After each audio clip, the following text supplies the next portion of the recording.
Aujourd'hui indispensable à la planification et à la conduite des opérations militaires, les capacités spatiales sont pour la France une priorité nationale. Alors que les menaces se diversifient et s'intensifient, elles assurent aux armées une bonne connaissance de l'environnement stratégique et tactique et contribuent au succès des opérations. La stratégie spatiale de défense et les lois de programmation militaire visent à doter la France des moyens nécessaires pour défendre notre liberté d'accès et d'action dans, vers et depuis l'espace et garantir notre souveraineté. Soutenues par le ministère des Armées, les technologies de pointe nécessaires ont été développées pour permettre à la France de disposer de moyens spatiaux parmi les plus performants au monde. Le lancement du satellite CSO-1 en décembre 2018 a marqué le début du cycle de renouvellement des capacités financées par les LPM précédentes et inauguré la nouvelle génération de satellites d'observation militaire. Le lancement de CSO-3 clôture ce cycle. Sa mise en orbite permettra d'accroître les capacités d'imagerie militaire.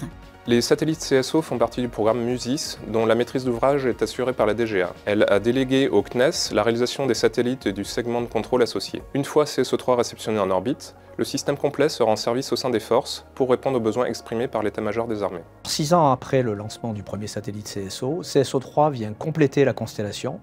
Les performances de ce troisième satellite sont identiques à celles de ses prédécesseurs et sont à la pointe de la technologie et du savoir-faire industriel inégalé en Europe en matière d'observation optique de la Terre. Le CNES et nos industriels partenaires, Airbus et Thales Alenia Space, ont atteint aujourd'hui une maturité dans la capacité à développer et opérer de tels systèmes spatiaux, toujours plus complexes, répondant aux besoins de plus en plus exigeants de nos armées. Ainsi, le système va entrer pleinement dans sa phase d'utilisation, prévue pour durer encore au moins 10 ans, avec une participation active du CNES pour en assurer le fonctionnement et la qualité de service. Les satellites CSO sont le fruit d'une coopération qui contribue à l'autonomie stratégique européenne.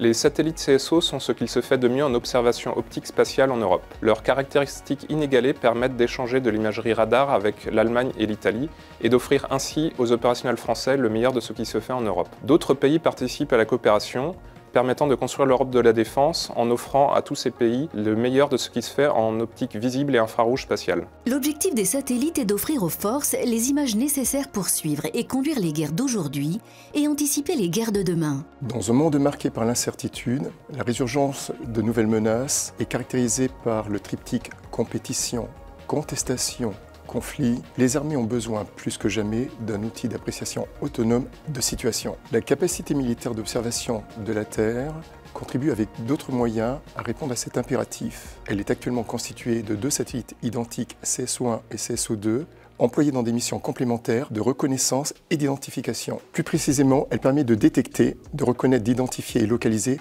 tout objectif d'intérêt de défense, de générer des données à des fins de renseignement, de ciblage et de géographie, de jour comme de nuit, en tout point du monde, dans un rythme compatible avec celui des opérations. Sous la responsabilité du commandement de l'espace, le système CSO participe pleinement à l'appui des opérations militaires en fournissant une imagerie optique visible et infrarouge, fiable, précise et au bon moment. Les images des satellites CSO sont utilisées par de nombreux services de renseignement, principalement la direction du renseignement militaire. Le système MUSIS est en service depuis 2019 et fournit depuis plusieurs centaines d'images quotidiennement.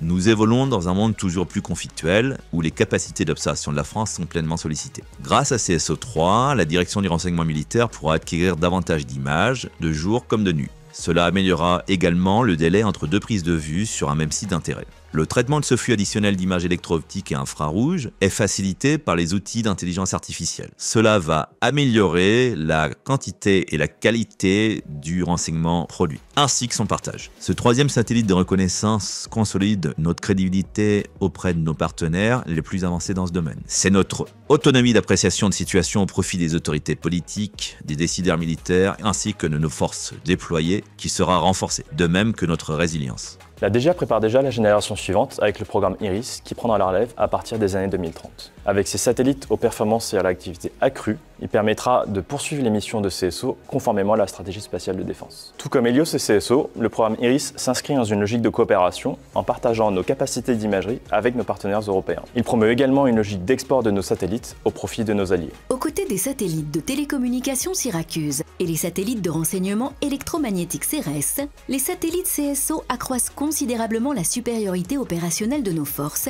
sur les théâtres d'opération. Ils permettent à la France de disposer d'une plus grande autonomie en matière d'appréciation de situation et de décision.